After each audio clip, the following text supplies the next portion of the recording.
ನಮಸ್ಕಾರ. ನನ್ನ ಎಲ್ಲ ವೀಕ್ಷಕರಿಗೆ ಸಬ್ಸ್ಕ್ರೈಬರ್ಸ್ಗೆ ನನ್ನ ಅನಂತ ಕೋಟಿ ನಮಸ್ಕಾರಗಳು. ಇವತ್ತು ನಾನು ಮೋಕ್ಷದ ಬಗ್ಗೆ ಮಾತಾಡಬೇಕು ಅಂತೀನಿ. ತ್ಯಾಗದಿಂದ ಮೋಕ್ಷ ಅಂತೇಳ್ಬಿಟ್ಟು ಎಲ್ಲ ಹೇಳ್ತಾರೆ. ಆದರೆ ಕೆಲವು ತ್ಯಾಗದಿಂದ ಈ ರೀತಿಯ ಕೆಲವು ತ್ಯಾಗದಿಂದ ಮೋಕ್ಷ ಖಂಡಿತವಾಗಿಯೂ ಸಿಗಲ್ಲ ಅಂತ ಹೇಳುತ್ತೆ. ಯಾವುದದು ಅಂತಂದರೆ ಒಂದು ಶ್ಲೋಕ ಹೇಳುತ್ತೆ, ಅದನ್ನು ಹೇಳ್ತೀನಿ, ದಯವಿಟ್ಟು ಕೇಳಿ. ನಿಮಗಿಷ್ಟ ಆಗಿತ್ತು ಅಂತಂದರೆ ದಯವಿಟ್ಟು ಸಬ್ಸ್ಕ್ರೈಬ್ ಮಾಡಿ. ಇದೇನು ಅಂದರೆ ಒಂದು ಶ್ಲೋಕ ಇದೆ, ದುಃಖಮಿತ್ಯೇವ ಯತ್ಕರ್ಮ ಕಾಯಕ್ಲೇಶ ಭಯಾತ್ ತ್ಯಜೇತ್ ಸಕೃತ್ವಾ ರಾಜಸಂ ತ್ಯಾಗಂ ನೈವ ತ್ಯಾಗ ಫಲಂ ಲಭೇತ್ ಅಂತ ಹೇಳುತ್ತೆ. ಏನು ಅಂದರೆ ದೇಹಸ್ಯ ಕ್ಲೇಶೋ ಭವತೀತಿ ಭಯೇನ, ದೇಹದ ಕಷ್ಟ ಆಗುತ್ತೆ, ದೇಹಕ್ಕೆ ಕಷ್ಟ ಆಗುತ್ತೆ ಅನ್ನೋ ಭಯದಿಂದ ದುಃಖಕರಮಿತಿಯೇ ದೃಷ್ಟ್ಯ ಸಾಧಕಾಃ ಯತ್ಕರ್ಮ ತ್ಯಕ್ತವಾನ್ ಭವತಿ ಸಹ ರಾಜಸ ತ್ಯಾಗೋ ಭವತಿ. ಶರೀರಕ್ಕೆ ಕಷ್ಟ ಆಗುತ್ತೆ ಅಂತ ಹೇಳ್ಬಿಟ್ಟು ಕರ್ಮ ತ್ಯಾಗ ಮಾಡ್ತಂದರೆ ಅದು ತ್ಯಾಗ ಅನ್ನಿಸ್ಕೊಳ್ಳಲ್ಲ. ಅದಕ್ಕೆ ರಾಜಸ ತ್ಯಾಗ ಅಂತ ಹೇಳ್ಬಿಟ್ಟು ಹೇಳ್ತಾರೆ. ಏತೇನ ರಾಜಸತ್ಯಾಗೇನ ಮೋಕ್ಷಫಲಂ ನಾಸ್ತಿ ಅಂತ. ಈ ರೀತಿಯ ರಾಜಸತ್ಯಾಗದಿಂದ ಮೋಕ್ಷ ಖಂಡಿತವಾಗಿ ಸಿಗಲ್ಲ. ನಮಗೆ ಒಳ್ಳೆಯ ಮೋಕ್ಷ ಸಿಗಬೇಕು ಅಂದರೆ ಸರಿಯಾದ ರೀತಿಯಲ್ಲಿ ತ್ಯಾಗ ಆಗಬೇಕು. ಮನಸ್ಫೂರ್ತಿಯಾಗಿ ನನ್ನದಲ್ಲ ಇದು ಅಂತ ಹೇಳ್ಬಿಟ್ಟು ಯಾವ ಕರ್ಮಗಳನ್ನು ಮಾಡ್ತೀವಿ ಆ ಕರ್ಮನ ಭಗವದರ್ಪಣ ಅಂತ ಹೇಳ್ಬಿಟ್ಟು ಅಂದ್ಕೊಂಡು ನಾವು ತ್ಯಾಗವನ್ನು ಮಾಡಬೇಕಾಗುತ್ತೆ. ಅದು ಬಿಟ್ಟು ನಮಗೆ ದೇಹಕ್ಕೆ ಕಷ್ಟ ಆಗುತ್ತೆ ಅಂತ ಹೇಳಿ ತ್ಯಾಗ ಮಾಡಿಬಿಟ್ಟು ನಾನು ತ್ಯಾಗಿ ಅದರಿಂದ ನನಗೆ ಮೋಕ್ಷ ಅಂತಂದರೆ ಅದು ರಾಜಸತ್ಯಾಗ ಅಂತ. ಬ್ರಹ್ಮಜ್ಞಾನಿ ಚೇತ್ ಬ್ರಹ್ಮಜ್ಞಾನಸ್ಯ ಬಲೇನ ಕರ್ಮಾಣಿ ಸ್ವಯಂ ಅಪಗಚ್ಚಂತಿ ಇತಿ ಜ್ಞಾನಿನೋ ಕರ್ಮ ಸನ್ಯಾಸ. ಇಲ್ಲೇನು ಅಂತಂದರೆ ಬ್ರಹ್ಮಜ್ಞಾನಿಯಾಗಿತ್ತು ಅಂತಂದರೆ ಬ್ರಹ್ಮಜ್ಞಾನದ ಬಲದಿಂದ ಕರ್ಮಗಳು ತನ್ನಷ್ಟು ತಾನೇ ಹೊರಟು ಹೋಗುತ್ತೆ. ಇದು ಜ್ಞಾನಿಗಳ ಜ್ಞಾನಿಗಳ ಕರ್ಮ ಸನ್ಯಾಸ ಅಂತ. ಜ್ಞಾನೇನ ಅವಿದ್ಯಾ ಕರ್ಮಾಣಿ ಸಂಪೂರ್ಣತೆಯ ಜ್ಞಾನಿನೋ ನಷ್ಟಾನಿ ಭವಂತಿ. ಜ್ಞಾನದಿಂದ ಅವಿದ್ಯಾ ಕಾಮ ಕರ್ಮಗಳು ಸಂಪೂರ್ಣವಾಗಿ ಜ್ಞಾನಿಗಳಿಗೆ ಖಂಡಿತವಾಗಿಯೂ ನಷ್ಟ ಆಗೇ ಆಗುತ್ತೆ. ಅದರಲ್ಲಿ ಎರಡು ಮಾತು ಇಲ್ಲ. ಏತೇನ ಬ್ರಹ್ಮಜ್ಞಾನಿನೋ ಮೋಕ್ಷ ಏವ ಫಲಂ. ಇದರಿಂದ ಈ ಕರ್ಮತ್ಯಾಗದಿಂದ ಮೋಕ್ಷನೇ ಫಲ ಅಂತ ಹೇಳ್ಬಿಟ್ಟು ಹೇಳುತ್ತೆ. ಏಷಃ ಬ್ರಹ್ಮಜ್ಞಾನಿನೋ ಸರ್ವಕರ್ಮ ಸನ್ಯಾಸ ಅಂತ. ಇಂಥ ಸನ್ಯಾಸಿಗಳು ಬ್ರಹ್ಮಜ್ಞಾನಿಗಳು ಕರ್ಮ ತ್ಯಾಗ ಮಾಡಿ ಮೋಕ್ಷವನ್ನು ಪಡೀತಾರೆ. ಪರಂ ಮಗ್ನೋ ಭೂತ್ವ ಇತೋಪಿ ಆತ್ಮಜ್ಞಾನ ಪ್ರಾಪ್ಯ ದೇಹಾಲಸ್ಯೇನ ಕರ್ಮಾಣಿ ತ್ಯಾಗೋ ಕೃತೆ ಸ ರಾಜಸತ್ಯಾಗ ಇದೆ. ಅಜ್ಞಾನಿಗಳಾಗಿ ಇತೋಪಿ ಆತ್ಮಜ್ಞಾನಂ ಅಪ್ರಾಪ್ಯ ಆತ್ಮಜ್ಞಾನ ಕೂಡ ಸಿಗದಲೇ ದೇಹಾಲಸ್ಯೇನ ಕರ್ಮೇಣ ತ್ಯಾಗೋ ಕೃತೆ ದೇಹಾಲಸ್ಯದ ಇದರಿಂದ ತ್ಯಾಗ ಮಾಡ್ತು ಅಂತಂದರೆ ಸಹ ರಾಜಸ ತ್ಯಾಗ ಅದು ರಾಜಸ ತ್ಯಾಗ ಆಗುತ್ತೆ.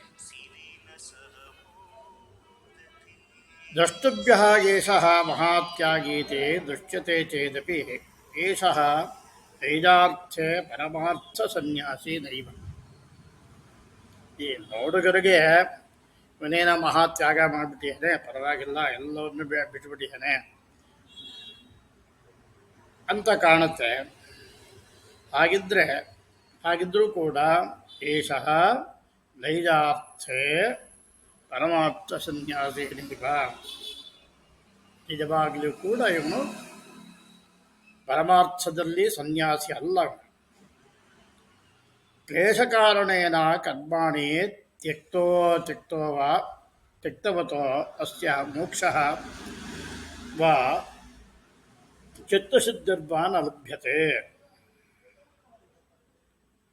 ಕ್ಲೇಶ ಕಾರಣದಿಂದ, ದೇಹದ ಕಷ್ಟದ ಕಾರಣದಿಂದ,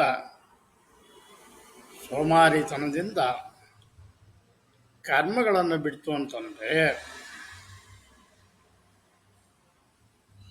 ಅವನಿಗೆ ಮೋಕ್ಷ ಅಥವಾ ಚಿತ್ತಶುದ್ಧಿ ಕೂಡ ಖಂಡಿತವಾಗಿಯೂ ಸಿಗೋದಿಲ್ಲ. ಯತೋ ಹಿ ಏತಸ್ಮಿನ್ ಕಾಮಾಃ ವರ್ತಂತೆ. ವಿವೇಕೋ ವಾ ವೈರಾಗ್ಯಂ ವಾ ಮನಸ್ಸಿ ನ ವರ್ತತೆ. ಅವಿದ್ಯಾ ಕಾಮಗಳಾಗಿದ್ದರಿಂದ ಇವ್ರಿಗೆ ವಿವೇಕವಾಗಲಿ ವೈರಾಗ್ಯವಾಗಲಿ ಮನಸ್ಸಿನಲ್ಲಿ ಖಂಡಿತವಾಗಿ ಇರಲ್ಲ. ಆಲಸ್ಯೇನ ಕರ್ಮಾಣಿ ಏಷಃ ತ್ಯಕ್ತವಾನ್ ಭವತಿ. ಆಲಸ್ಯದಿಂದ ಇವನು ಕರ್ಮಗಳನ್ನು ತ್ಯಾಗ ಮಾಡಿದ್ದಾನೆ. ಆದ್ದರಿಂದ ಅತಃ ಸಾಧಕಃ ಕರ್ಮಾಣಿ ಕರ್ಮಯೋಗಮೇವ ಕುರ್ಯಾತ್. ಆದ್ದರಿಂದ ನಿಜವಾದ ಸಾಧಕನಾಗಿರ್ತಕ್ಕಂಥವನು ಕರ್ಮಗಳನ್ನು ಕರ್ಮಯೋಗದಿಂದನೇ ಈ ಸನ್ಯಾಸವನ್ನು ಪಡಿಬೇಕು ಅಂತ. ಕರ್ಮವನ್ನು ಬಿಡಬಾರ್ದು, ಕೆಲಸಗಳನ್ನು ಮಾಡ್ತಾ ಇರಬೇಕು. ಮಾಡಿ ಇದು ಭಗವದರ್ಪಣ ಅಂತ ಹೇಳ್ಬಿಟ್ಟು ಅದನ್ನು ನಾವು ಬಿಡ್ತಾ ಇರಬೇಕು. ಇಲ್ಲದೆ ಇತ್ತು ಅಂತಂದರೆ ನಮಗೇನಾಗುತ್ತೆ ಅಂತಂದರೆ ಸರಿಯಾದ ಮೋಕ್ಷ ಇದು ಸಿಗಲ್ಲ. ಯಾಕಪ್ಪ ಈ ಮೋಕ್ಷ ಅಂತ ಹೇಳ್ಬಿಟ್ಟು ಹೇಳ್ತೀವಿ ಅಂದರೆ, ನೋಡಿ, ಎಲ್ಲರಿಗೂ ಬುದ್ಧಿ ಇದೆ, ಎಲ್ಲ ಜೀವಿಗಳಿಗೂ ಬುದ್ಧಿ ಇದೆ. ಈಗ ಒಂದು ಹಸು ನೋಡಿ, ನೀವು ಹಸುಗೆ ಹಾಗಾದ್ರೆ ಬುದ್ಧಿ ಇಲ್ವಾ? ನೀವು ಹುಲ್ಲು ತೋರಿಸಿ ಹತ್ತಕ್ಕೆ ಬರುತ್ತೆ, ಪ್ರೇಮದಿಂದ ಹತ್ತಕ್ಕೆ ಬರುತ್ತೆ. ಕೋಲ್ ತಗೊಳ್ಳಿ ಹುಡುಗುತ್ತೆ. ಹಾಗಾದ್ರೆ ಅದಕ್ಕೆ ಬುದ್ಧಿ ಇಲ್ವಾ? ಒಂದು ನಾಯಿನೇ ಆಗಲಿ, ಅದು ಟ್ರೈನ್ ಅಪ್ ಮಾಡಿ ಏನು ಬೇಕಾದ್ರೂ ಅದು ಮಾಡುತ್ತೆ. ಅದಕ್ಕೆ ಬುದ್ಧಿ ಇಲ್ವಾ? ಪ್ರತಿಯೊಂದು ಪ್ರಾಣಿಗೂ ಕೂಡ ಬುದ್ಧಿ ಇದೆ. ಆದರೆ ಮನುಷ್ಯ ಬುದ್ಧಿ ಇದು ಕೂಡ ಅಜ್ಞಾನಿಯಾಗಿದ್ದಾನೆ. ಅವೆಲ್ಲದಕ್ಕಿಂತ ಜ್ಞಾನ ಮನುಷ್ಯನಿಗೆ ಜಾಸ್ತಿ ಭಗವಂತ ಕೊಟ್ಟಿದ್ದಾನೆ. ಆ ಕೊಟ್ಟಿದ್ದು ಕೂಡ ನಾವು ಅದನ್ನು ಸರಿಯಾಗಿ ಬಳಸ್ಕೋತಾ ಇದ್ದೀವಿ. ಒಂದು ಶ್ಲೋಕದಲ್ಲಿ ಹೇಳುತ್ತೆ, ಶಂಭು ನಮ್ಮಗಳಿಗೆ ಏನು ಮಾಡ್ಯಾನೆ ಅಂತಂದರೆ ಕಣ್ಣನ್ನು ಹೊರಗಡೆ ಕೊಟ್ಟಿದ್ದಾನೆ. ಅದೇನು ಮಾಡುತ್ತೆ ಅಂದರೆ ಬಾಹ್ಯವಾಗಿರ್ತಕ್ಕಂಥ ಎಲ್ಲದನ್ನು ನೋಡುತ್ತೆ, ಒಳ ಮನಸ್ಸನ್ನು ನೋಡೋಕ್ಕೆ ಇಷ್ಟಪಡೋದು. ಒಬ್ಬ ಧೀರ ಏನು ಮಾಡ್ತಾನೆ ಅಂದರೆ ಬಾಹ್ಯಕ್ಕಿಂತ ನಾವು ಒಳಗಡೆ ನೋಡಬೇಕು ಅಂತ ಹೇಳ್ಬಿಟ್ಟು ಕಣ್ಣು ಹಚ್ಕೊಂಡು ಆ ಪರಮಾತ್ಮನ ಧ್ಯಾನ ಮಾಡ್ತಾನೆ. ಧ್ಯಾನ ಮಾಡಿದಾಗ ಅವರಿಗೆ ಖಂಡಿತವಾಗಿಯೂ ಆ ಪ್ರಪಂಚ ಮಿಥ್ಯಾ ಅಂತ ಗೊತ್ತಾಗಿ, ಅಂದರೆ ಹೊರಗಡೆ ಇರ್ತಕ್ಕಂಥ ಪ್ರಪಂಚ ಮಿಥ್ಯಾ ಅಂತ ಗೊತ್ತಾಗಿ ಮೋಕ್ಷವೇ ಪರಮಧರ್ಮ, ಅದೇ ಸರಿಯಾದ್ದು ಅಂತ ಹೇಳಿಬಿಟ್ಟು ಅವ್ರಿಗೆ ಎಣಿಸಿ ಸಾಕ್ಷಾತ್ ಆ ಶಂಭುವಿನಲ್ಲೇ ಅವನು ಲೀನವಾಗ್ತಾನೆ. ಮನುಷ್ಯನಾಗಿ ಹುಟ್ಟಿದ ಮೇಲೆ ನಮಗೆ ಕೆಲಸ ಅನ್ನೋದು ಬೇಕು, ಇಲ್ಲ ಅಂತಲ್ಲ. ಕೆಲಸ ಯಾವುದಕ್ಕೆ ಬೇಕು? ದೇಹ ಪೋಷಣೆಗೆ ಮಾತ್ರ ಬೇಕು, ಹೌದಲ್ವಾ? ಹಾಗಾದರೆ ನಮ್ಮ ಪರಮ ಕರ್ತವ್ಯ ಯಾವುದು? ಧರ್ಮಾರ್ಥಕಾಮಮೋಕ್ಷಾಣಾಂ ಮೋಕ್ಷ ಏವ ಪರಮೋ ಧರ್ಮ. ಧರ್ಮ, ಅರ್ಥ, ಕಾಮ, ಮೋಕ್ಷ ಅಂತ 4 ವಿಧವಾದ ಪುರುಷಾರ್ಥಗಳಲ್ಲಿ 3 ಕೂಡ ಅನಿತ್ಯವಾಗಿರ್ತಕ್ಕಂಥದ್ದು. ಅದು ನಿತ್ಯವಲ್ಲ. ಆದ್ದರಿಂದ ನಿತ್ಯವಾದ ಯಾವುದು ಅಂತಂದರೆ ಮೋಕ್ಷ ಒಂದೇ.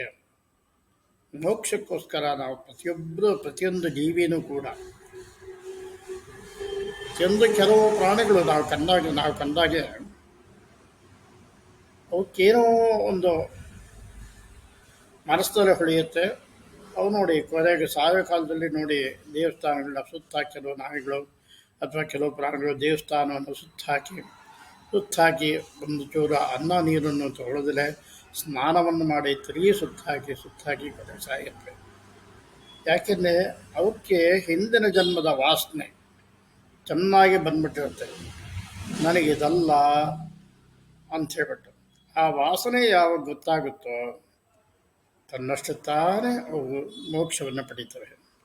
ನಮಗೂ ಅಷ್ಟೇ, ಒಳ್ಳೆಯ ಮಾತುಗಳನ್ನು ಕೇಳ್ತಾ ಇದ್ದಾಗ, ಒಳ್ಳೆಯ ಈ ರೀತಿ ವಿಷಯಗಳನ್ನು ನೀವು ತಿಳಿತಾ ಇದ್ದಾಗ ಬರೀ ಕೇಳ್ತಾನೆ ನಿಮಗೆ ಎಷ್ಟೋ ಮೋಕ್ಷ ಉಂಟಾಗುತ್ತೆ. ಆದ್ದರಿಂದ ನಮ್ಮ ಹಳೆಯ ವಾಸನೆಗಳೆಲ್ಲ ಕೆಟ್ಟ ವಾಸನೆಗಳು ಬಿಟ್ಟು ಹೋಗುತ್ತೆ. ಒಳ್ಳೆಯದು ನಮಗೆ ಅನುಭವ ಗೊತ್ತಾಗುತ್ತೆ. ಯಾವಾಗ ಅನುಭವ ಗೊತ್ತಾಗುತ್ತೋ ಮೋಕ್ಷ ಖಂಡಿತವಾಗಿಯೂ ಆಗುತ್ತೆ. ಏಕೆ ಮೋಕ್ಷ ಪಡಿಬೇಕು ಅಂದರೆ ಒಂದು ಜನ್ಮ ಅಲ್ಲ, ಅನೇಕ ಜನ್ಮಾಂತರಗಳು ಬೇಕು. ಈಗಲಿಂದ ಒಂದು ಸಣ್ಣ ಪ್ರಯತ್ನ ಅಷ್ಟೇ. ಈ ಪ್ರಯತ್ನ ಮಾಡೋದ್ರಿಂದ ಖಂಡಿತವಾಗಿಯೂ ನಮಗೆ ಬರಬರ್ತಾ ಉನ್ನತ ಸ್ಥಾನ.